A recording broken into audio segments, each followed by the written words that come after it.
David Tulin is with us today, filmmaker extraordinaire and founder of Lunar Horizons.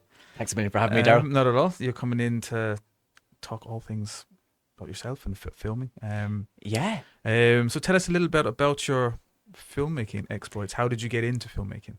Oh, God. No, that's a great question. I suppose it all started back with stage acting, youth theatre. So there was a brilliant lady who used to do a youth theatre all around the Midlands. Rafina Rex, I don't know if you ever came across her. Or No. she would have done some stuff with the companies as well, like theatre with them. But she ran this youth theatre and I just loved it. I just got the bug. From that point on, like I loved acting and all that jazz. But as a career, I kind of looked at it critically. And I also had a massive love for film. So I kind of was looking at a couple of different things for college.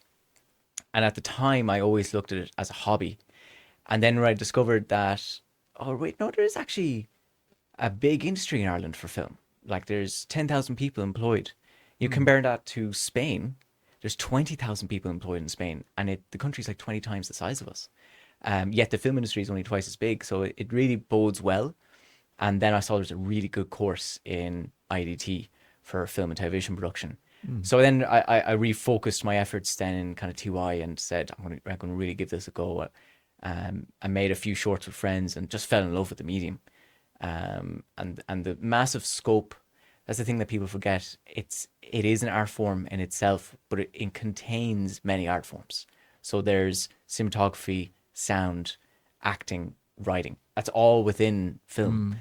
So you can jump between different art forms and different creative pursuits while still being in the same industry. So I think that's why I got into it. So when you talk about that, does that mean you become a jack of all trades, or do people generally pick one route and Now, go another that way? great question. It's a mix. Like at the moment, I am a jack of all trades because the budgets tend to go up as your career progresses, but the low budgets, you're kind of doing a lot of the stuff yourself, and that's just the way it is. Yeah. But ideally, everyone gets specialized and really good in one area. So I majored in producing, for example. So that's probably the area that I'll specialize in.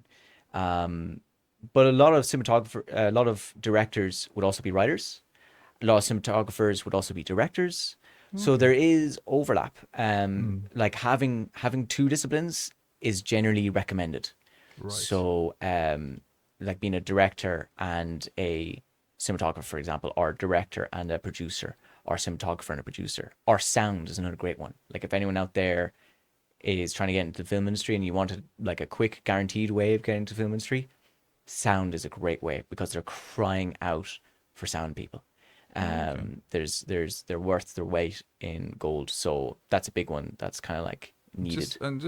Just when you mentioned sound, I watched a documentary there on one of the guys that worked for Lucasfilm, and how he was doing the sound effects. Yeah. So how does sound, like the sound incorporates sound effects, or is that something completely different? If you're if you're making a movie now, would sound effects be a thing, or do you just film just the sound of a car, or it's a normal film? Is it only for like maybe sci-fi or for something like that you'd use sound effects? Yes. Now, I'm glad you said Lucasfilms because, as we all know, Skywalker Sound were the guys who did the sound effects for Star Wars films, and they're pretty much the kind of gold standard of sound in the film industry. It's amazing. It's probably one of the best sound studios in the world as well, Skywalker Sound. To answer your question in a nutshell, there will be sound effects for every film. So not just sci-fi, or fantasy films.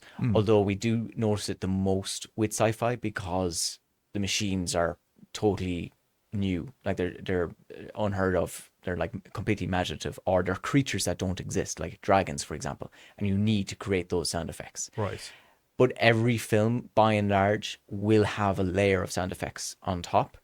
And every film, by and large, will have location sound recorded. So that's what we kind of call that. So there's on location recording of sound. And again, they generally recommend no matter what happens, for every take, you should also record sound just to have it.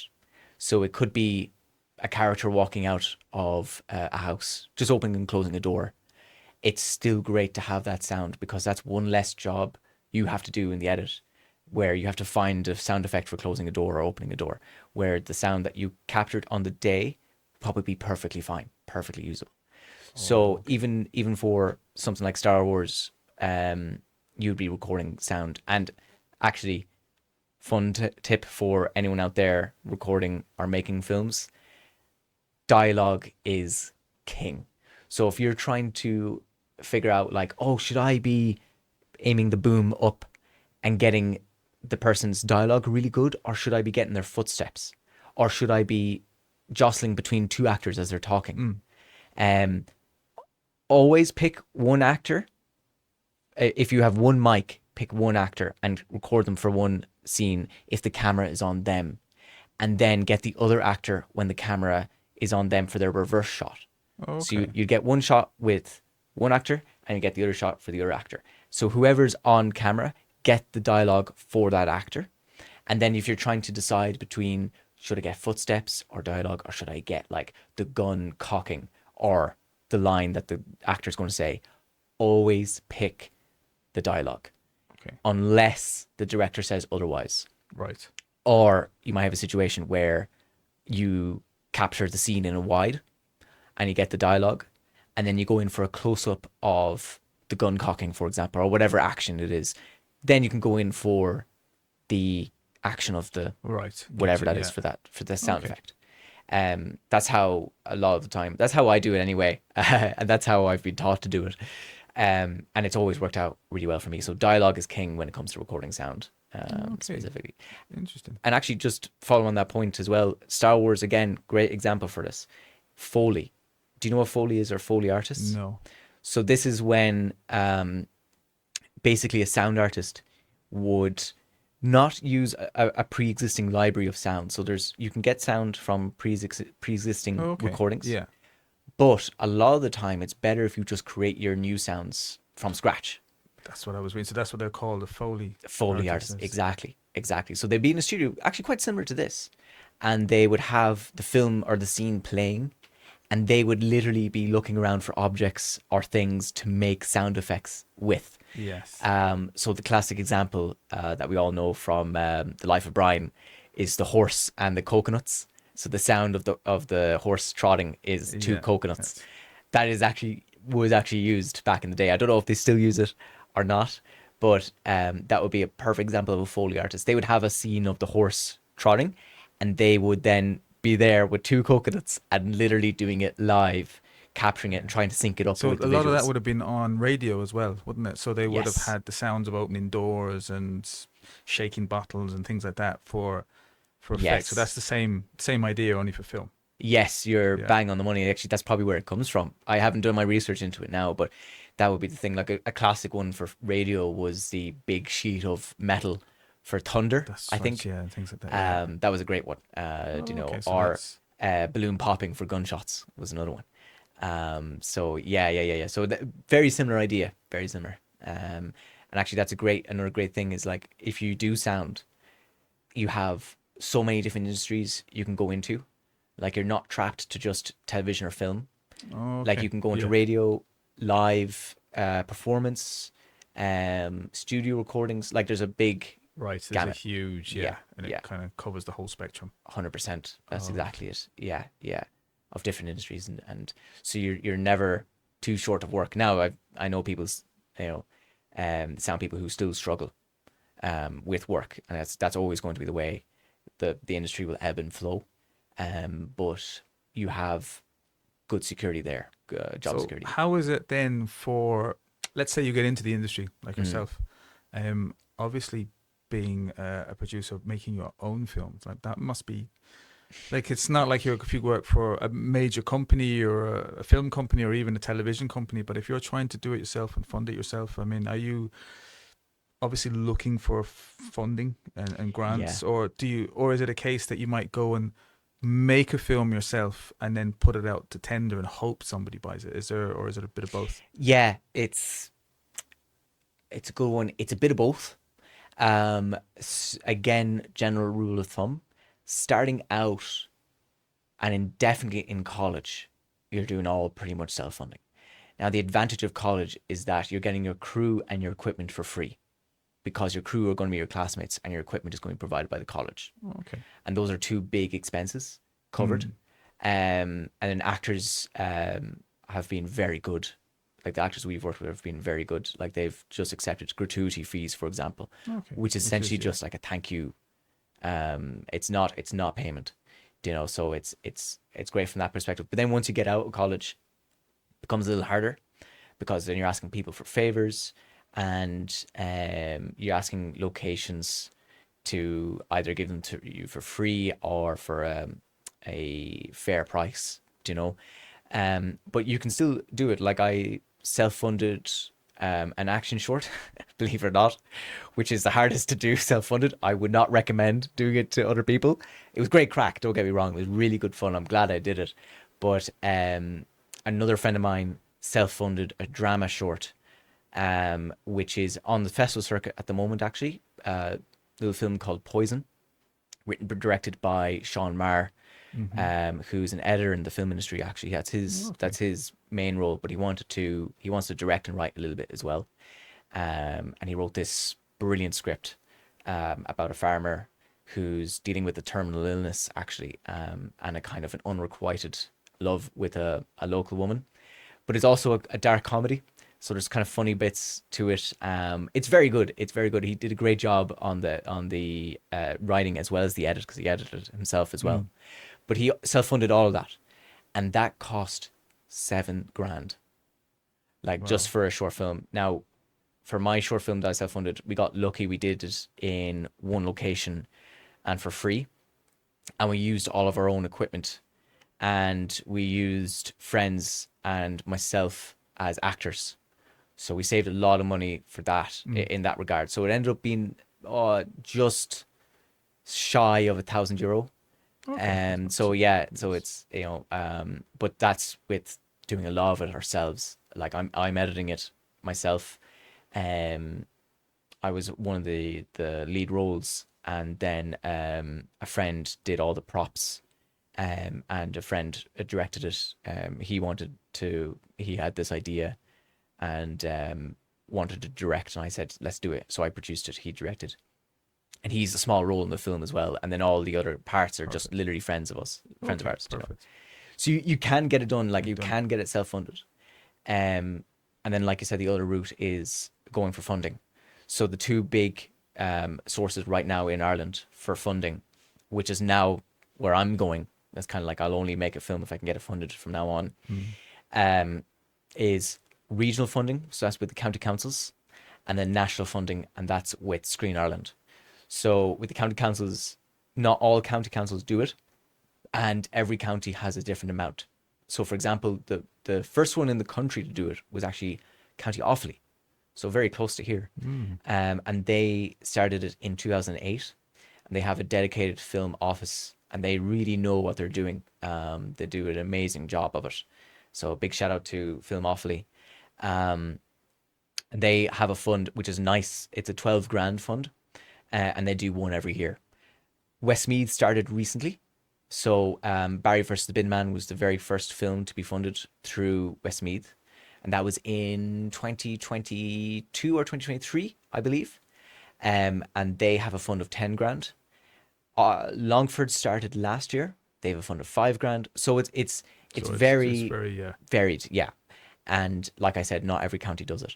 Then the national funding, you used to have the 10-minute shorts, focus shorts with Screen Ireland. Now that's being gotten rid of in favour of more training and more funding for the county councils for that purpose. But they still have the big fund shorts, which is a $70,000 pot. So you can get up to $70,000 to film a short film about 10 minutes long, which is a great amount of money. That will, you know, and they've made some incredible short films down through the years, like very high quality, cinematic, like on a level of feature film quality. Okay. Yeah.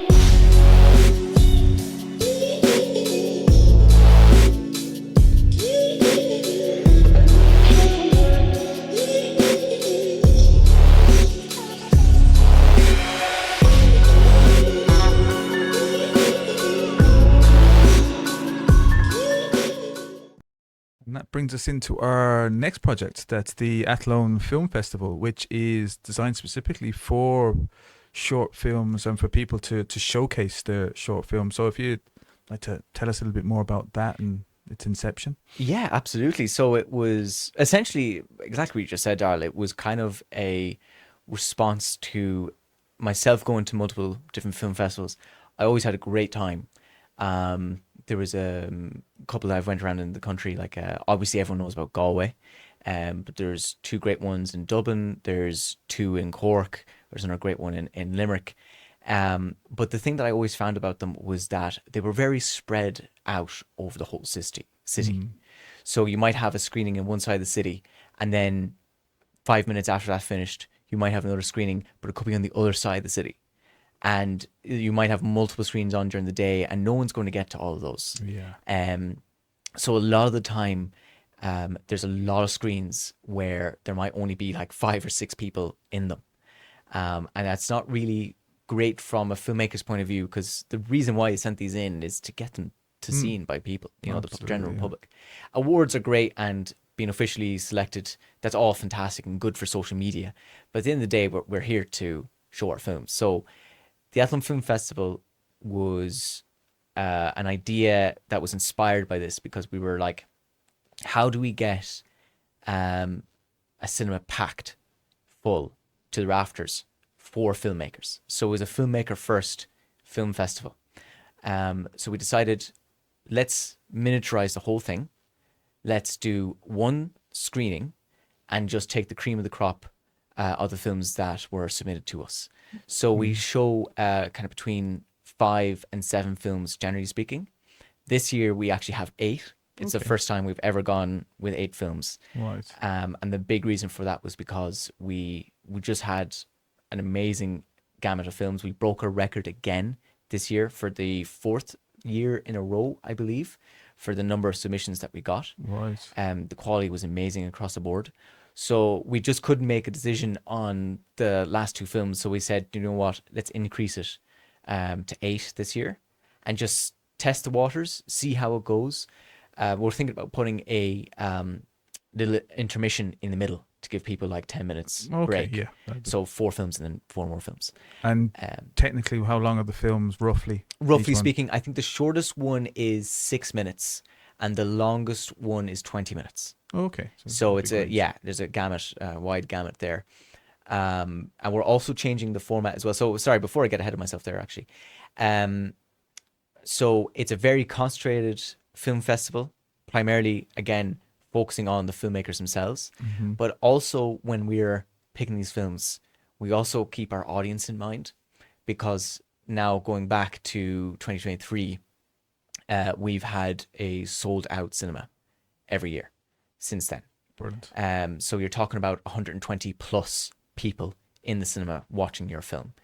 But we have a very loyal audience. Like every year I see 10 or 20 faces that, you know, always come. And it's great to see that we have that repeat business.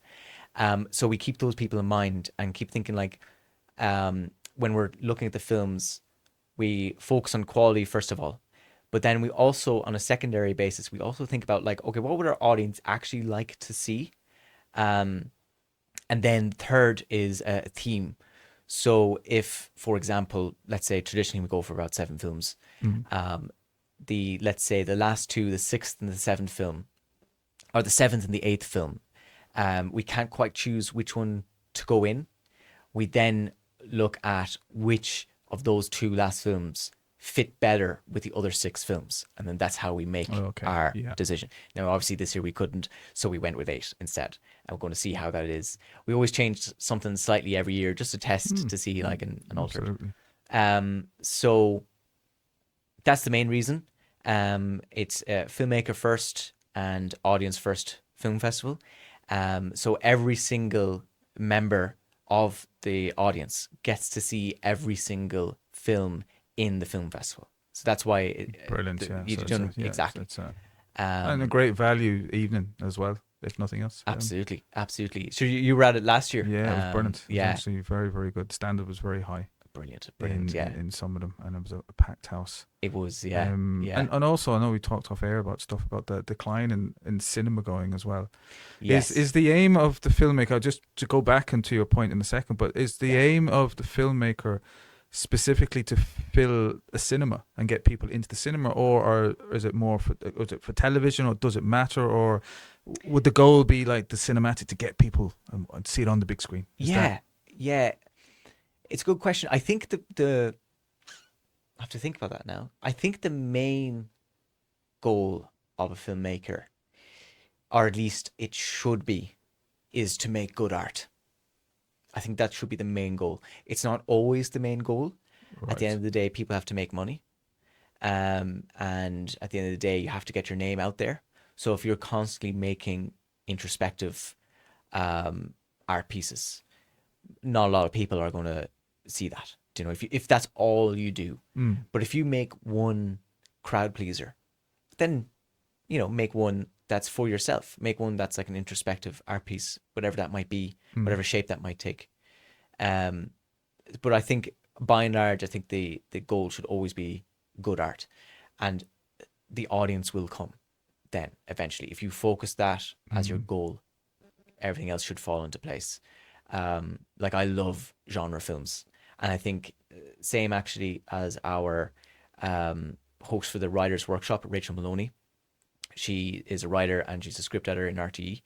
Oh, okay. That's cool. Her philosophy is that every single film is a genre film. There's no such thing as a film that isn't in a genre. And if you say like, "Oh, my script's not really a genre," it kind of says more about you and not knowing what you want to do rather than the script. Right. So I agree with that prognosis. I think every Mm. film is a genre. So, and I don't think we should hide from that either. No, no, I You think know, yeah, it's I think a lot of great films have been genre films. Like Star Wars earlier, we were talking about that, like absolutely, yeah. cultural zeitgeist for a generation. A good film is a good film, Yeah, that's regardless exactly of it. the genre. And the good That's thing exactly. about the film festival is it kind of hits all the different genres. Like it's every film is different, Yes, yes. which I thought was great. Different I'm a- perspectives and I'm actually so happy you said that because mm, that's one of the things as well when we're looking at the films, we try to get a broad sweep so that there's something there for everyone. mm, So like you mightn't like all 7 or 8 films, but you might really like 4 of them or yes, 5 of them. yeah, Do you know? And then you mightn't like 1 or 2, but that's because it's not for you. Do you know? yeah. It's just it's for someone else. Like there was, I know that you had one there. It was really well made and stuff, but looking at it, it was like nothing was really happening in it. Yeah, So for people looking at it, going, that's a lot of rubbish. But for everyone else who could see what was gone into it and the artwork, it was a phenomenal exactly, short piece of film. exactly. It's Um, just about your perspective. mm, Um, Ironically, given the film, because I know we've discussed that one before, but it's an interest. It's a great experience. I think I've people love it, and as well as that, I'm glad you brought the conversation back to it as well because the other special thing about the film festival is that we kind of ask the filmmakers to come down to it mm, and be part of the film festival because I think like a lot of film festivals they kind of happen abroad or they happen in a city the other side of the country and you're not able to get to it and it's a great shame because then it's like who's representing this film like there's no one to back up this film but at the Athlone Film Festival we always get a great group of filmmakers come down to represent their films and they give a little panel discussion at the end as well that you saw which is really good. this year we're going to change it up slightly actually just to actually say as well because we have the extra film in there and because we're taking the intermission we're just going to do a slightly shorter panel discussion. We're still going to have it and then instead of doing a audience Q&A we're just going to invite people up afterwards, teas and coffees, and if they want to have a question or a little conversation with one of the filmmakers they can do it then, but we're going to get rid of the Q&A specifically for this festival this year just to see how it goes. Again, it's Absolutely, just you yeah, got to yeah, change it yeah. up. And I know as well with your film festival, which I think is really good for aspiring artists. On the Saturday, you have workshops Yes, that you can attend. yes. Thank you very much again. Great prompt. On the so the film festival itself will take place on the 25th of April this year at 7:30 in the IMC Cinema at Athlone. Mm-hmm. Um, that morning we have the writers workshop. So I mentioned earlier Rachel Maloney, she'll be running that. That is to be confirmed location, but it'll most likely be 11 a.m. and it'll run for about 2 hours. And that gets sold out. And is that open to anybody? Or That's open yeah. to anyone, open to anyone. But keep an eye out, because if you're interested, it gets sold out like that. Like the last 2 years, again, we actually had oversubscribed people. We had Okay, brilliant. 14, whereas really it works best with 12 people. So get in early. That's a ticketed event. Mm-hmm. And then the night before, this is an additional event that we put on for the first time in 2024. Is a networking event, but I run it slightly differently, or we run it slightly differently. Most networking events are just meet and greets, teas and coffees, and filmmakers get to mingle and chat. Whereas I saw this as an opportunity, since we're such a tiny festival and since we're getting more and more entries every year, I decided that this year we, in 2024, we would have a second screening at the networking event. So the networking event is still networking, but it's also partially a screening event. So what we do there is we screen all the films that got an honorable mention from the festival. Very good. So So yeah, so these are films that are good enough to get in, but we just couldn't fit in. Like we've such a small program, so essentially, it's a double bill. It's a double helping of the film festival. It's essentially, yes, yeah. So that's the honorable mention screening, and the quality there is exceptional, and we've had great films there. And it's just for one reason or another, we just couldn't fit it into the main festival program on the Saturday night. So I really encourage people to come to that, especially if they can't come to the Saturday night, or if you're trying to save money.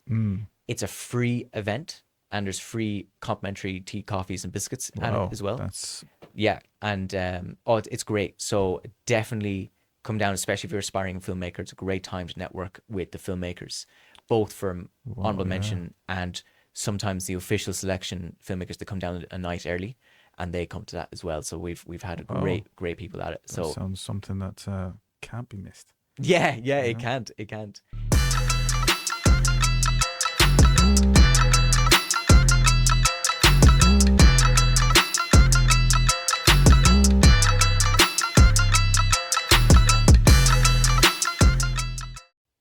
And also that networking event will be on in TUS the 24th of April around 7 p.m. And it's in one of the lecture theatres there, just as you go in the door. Oh, brilliant! So yeah, crazy to miss it. Yeah, to get all that information and free films, like yeah, totally free event. So, and it's welcome to everyone. So if you just want to come and just watch the films, you can do that.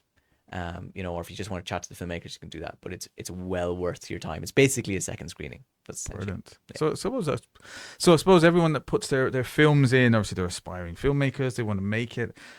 How do you make it? Like, how do you get from the Athlone Film Festival to being on a big screen, to being in Hollywood, to being wherever? Yeah, that's the $1 million question, to put it lightly. I think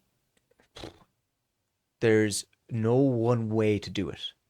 And the danger is sometimes you get into a situation of survivorship bias, where you look at one person who managed to do it and you try and emulate them, but you don't realize that 100 people or 1,000 people have done the same thing and it just didn't work out. So I would always say, don't worry if you're not going down the same route as Steven Spielberg, or if you're not like, oh, I didn't write The Terminator when I was 28 in a van, which is exactly what happened actually for James Cameron.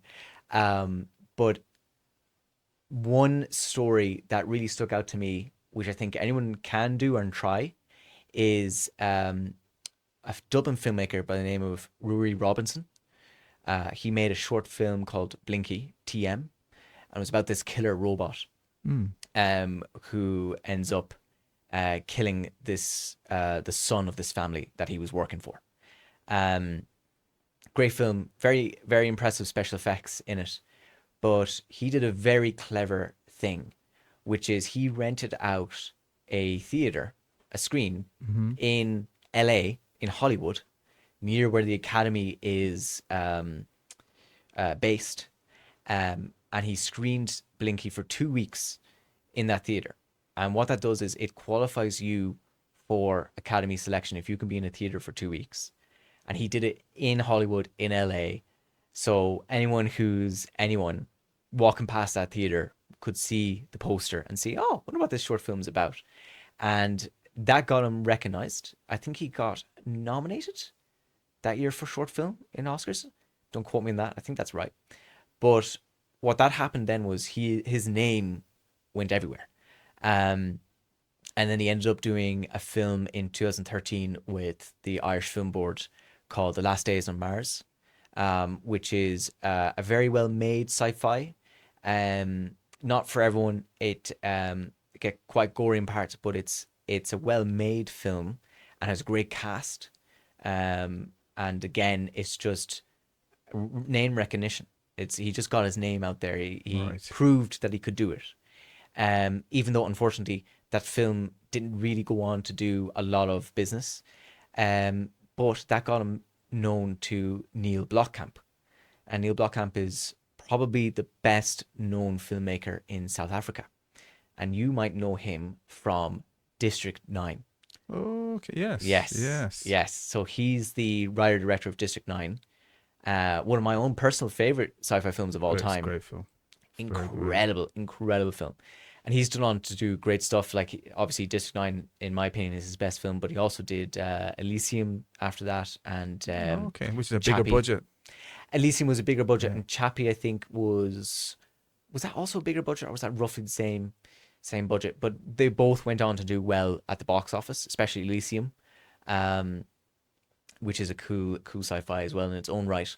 But he then worked with Rory on a concept trailer for a sci-fi film that has still yet to be picked up and made, but it's a pretty Right. cool. Like if you Google their names, you'll see it's a little concept trailer about basically space whalers. It's really cool. It's a really cool concept. So I keep my fingers crossed that someday they'll make it. But that's one avenue. Like he just put his money where his mouth is, rented out a theater for 2 weeks in LA, got to see by people who are in the know. And that's kind of what we're trying to do with the Athlone Film Festival. Is the reason why we want a sold out theater is because we want people to see this. We want people to get their name out there and help promote them. There's no point in screening your film if 5 people show up, because like that could be your 5 friends, which is fine for them, but 5 friends versus 125 people or 130 people, all who are there for you, and a bunch of them are in the film industry. That means a lot more to those filmmakers. You know, it's a concentrated effort. So it's a tough industry Yeah, to make is. it. Like I suppose it's a great industry if you love making films and bits and pieces like that. It's fantastic, but to actually make it your job and to be successful from it, it's a tough industry. It is.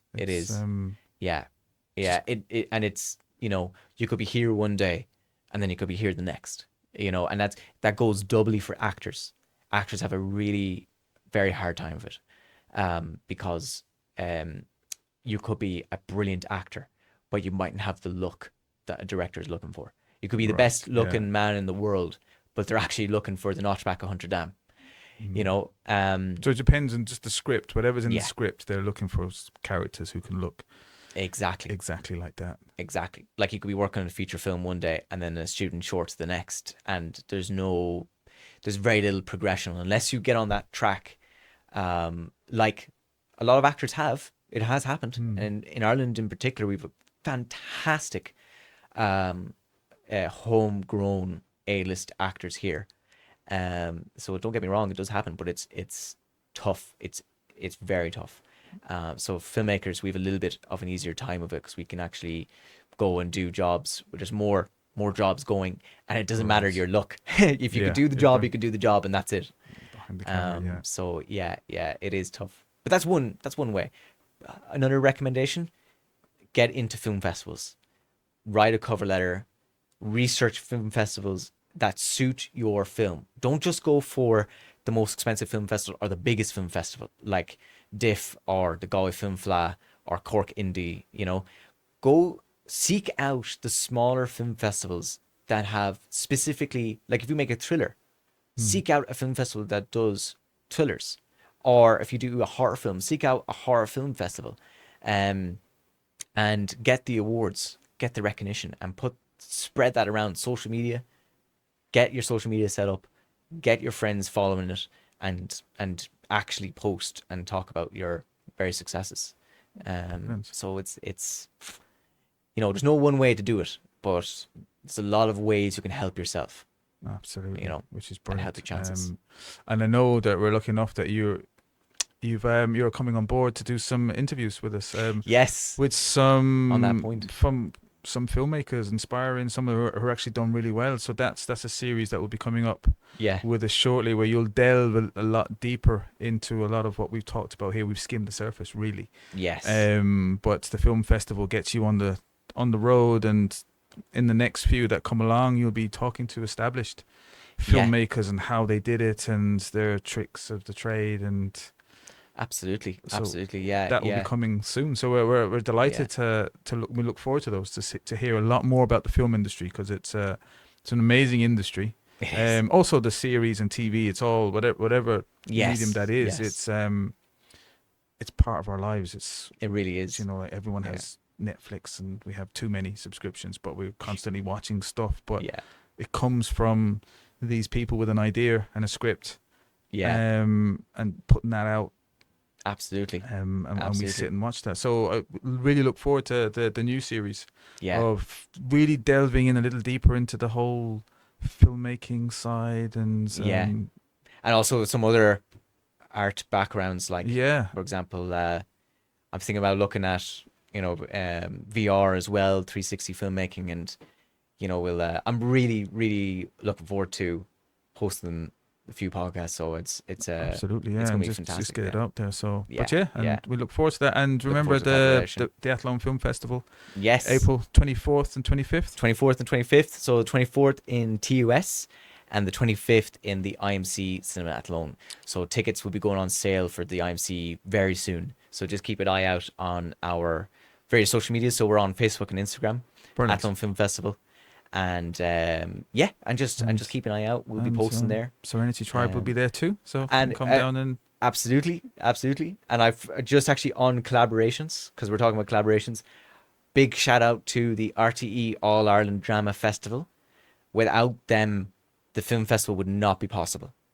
So we're Brilliant. part of the RTE All Ireland Drama Festival. fantastic. So we're a fringe event for that, and we open the festival in Athlone, which has been running for 50 plus years now. So huge thank you and shout out to them, because they fund it. So without them, this would not be happening. So Brilliant. So fair dues to RTE. yeah.